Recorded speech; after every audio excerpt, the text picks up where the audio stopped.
So, obviously with everything going on at the moment, there's not really going to be any content. I mean, I covered, whoops, wrong button. I covered this when I did the video on the weekend. Obviously there's not going to be any content featuring any wheeling or camping, given the state of things at the moment, which is an incredible shame. Try not to dwell on it too much, it is what it is.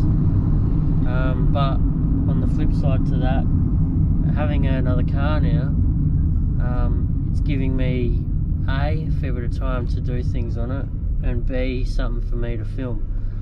So that's where we're at. Currently I've knocked off work, I'm in the old work car, and I'm heading up to my mate Kyle's place, and that's currently where the car's sitting at the moment. And he's just dropped it off to him on Saturday, early Saturday. Oof, that's a nice shorty, wow, clean, bloody hell, young guy too. So he's had it since Saturday, and he's just been playing around with the wiring. More specifically the 12 volt side of things. So I'm heading up now. I've actually got a box here full of lights that's been delivered.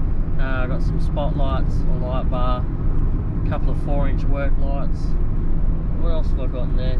Oh, there's some things still at home as well. I've got a new awning, and then I've got a strip light built into the awning, so that'll be pretty cool. Obviously this car, I don't think I mentioned it, but this car it hasn't got an awning on it, so that's one thing I've had to do as well. So I guess I'll get all this to Kyle. I'll see how it's going. He's got heaps to do, and obviously with things the way they are, I've got no rush to get the thing back. So I'd also mention that there was not only some 12 volt stuff that Kyle was going to be doing, but also a few little gremlins on the car, more factory side of things as well, to sort of just get going properly. One being the rear brake light and the door isn't working. I tried to fiddle around with it, I couldn't get it working, so I'm leaving that to him. The indicators are a bit spastic with the LED lights in the rear bar, so he's looking into that for me. Another one was the indicators, the repeaters on the ball bar on the front, they aren't hooked up, so he's sorting that for me as well. I like to have things all, I could just ignore it, I could be like, well, I've got other indicators and whatever, but that's not the kind of person I am. I want them working, I want the brake light in the back working, I want the indicators to be working properly. So there's been lots of little things like that, a few things I've done myself, but then a few more things like that Kyle is a lot more knowledgeable and can get access to parts, and that, him being a mechanic and whatever, so he's sorting that out for me. So now that he's got the lights, there's a few other things as well actually that I'll mention that I wanted to get put into. I'm just waiting for them to all turn up. I've kind of gone nuts on online shopping, and so I'm just waiting for it all to turn up. But I'm also going to fit, it does have an EGT gauge and a boost gauge. Not much of a fan of where they're sitting. They're sort of located in the dash itself. It's pretty ugly. They've just hole sawed straight into the dashboard, perfectly fine dashboard, and just stuck them straight in there. I didn't want that to stop me buying the car though. So I'm going to leave them there. To rectify that is pulling the entire dash out and replacing it with an entire solid dash, which, I don't know, for some reason I end up with ridiculous amounts of money that means I can afford to do that, then I will, but for now they're just going to stay where they are. So then that means on the pillar I've bought 2 more gauges for the pillar and a pod pillar, and I'm going to fit water temp and oil pressure. They're the 4 gauges that I would want to have. I've got temp on the dash, but I don't have oil pressure, and that's something that I I do really like to have in my cars. So I'm gonna have those two, water temp and oil pressure. Oh my god, another GQ. Wow, everywhere. So they'll be up on the pillar up here. So when they finally come, he's gonna do all that for me as well. My lights, yes, my lights. I have gone straight to Super Centre. I'm not going to lie about it, I'm not going to hide it. I've gone straight to Super Centre. I've got a brand new set of the King's 9-inch spotlight, the LEDs. I've got a 40-inch slimline light bar, and the 4-inch work lights are the King's the King's little box LED work light pair that they've got. So maybe I'll get a little bit of heat for that. I don't know. People that know me know that I do harp on a lot about buying Australian. I harp on a lot about how we're losing all our industry. We've lost a lot of industry to China. I'm in construction and I see it a lot with labour, as far as labour is concerned. A lot of foreign, especially Chinese labour, kicking out good quality Aussie workers. So it's something that does piss me off. And I like to buy Australian when I can. I'll get back to the lights, but I guess when it comes to me liking to buy Australian, I like to buy Australian as long as I can. I like to buy Australian as much as I possibly can. Things like canvas, you know, like my swag. I've got a Crash Pad swag. I've got a Jolly Man swag. All good quality Aussie canvas. I've got Jimmy stuff from Grab Me Gear. All Aussie quality canvas. Other things as well. I won't buy cheap Chinese tyres. I spend good money and spend a fortune on tyres, either being Australian or American, or not just, you know, your $200 35-inch cheap shitty tyre. I mean, where I'm going with this is that I try and support Australia as much as I can where I can, and I think that's the point here. It's where you can. Getting back to the lights, when I've been looking at lights, everything, no matter what range of light you're looking for, it can be $100 King lights from Super Centre, or it can be a $700 set of Nava lights. They're still China. It's all still China. I've been looking at the steady lights. I really like the steady light. Again though, and someone clarify this for me if they can, because I would love to know. But steady lights, I can see Australian owned, I can see Australian run, I can't see Australian made.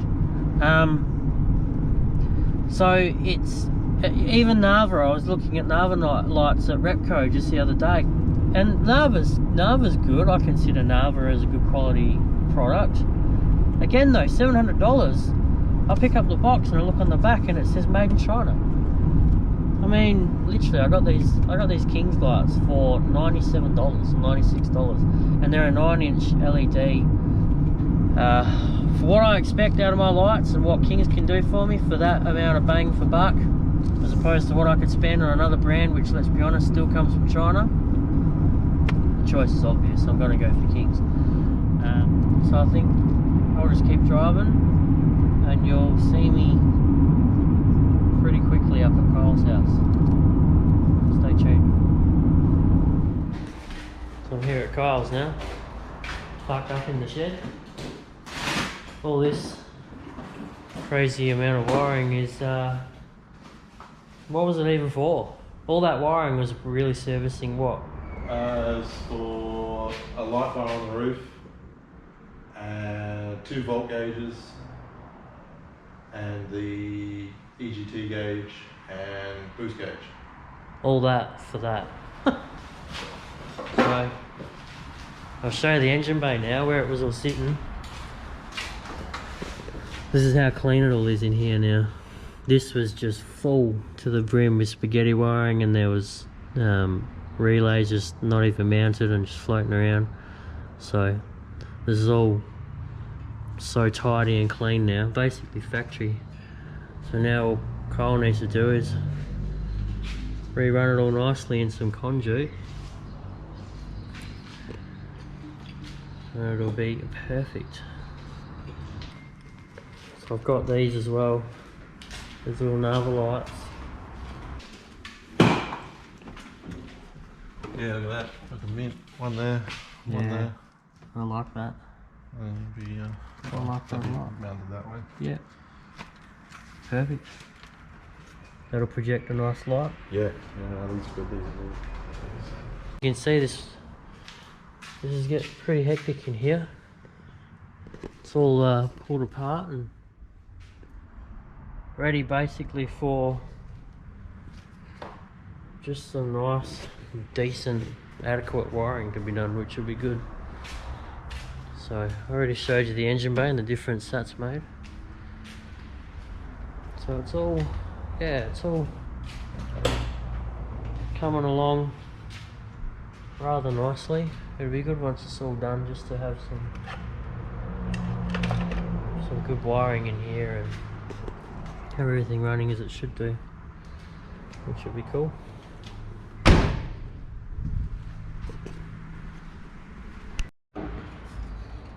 Those platforms just too big. Platform's just too big, yeah. We'll go on the front row. That's alright then. Sweet. Perfect. Actually, put it back on.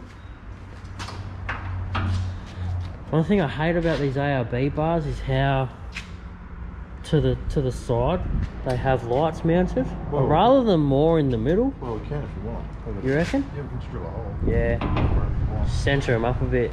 Yeah, that's better. So there's just even space. Yeah, there. and then all I need to make room for is just my switch, the control box for the winch.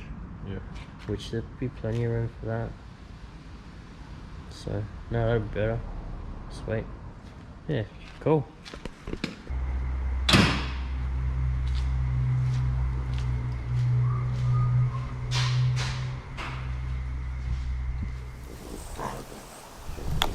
So another part of all this is the drawers.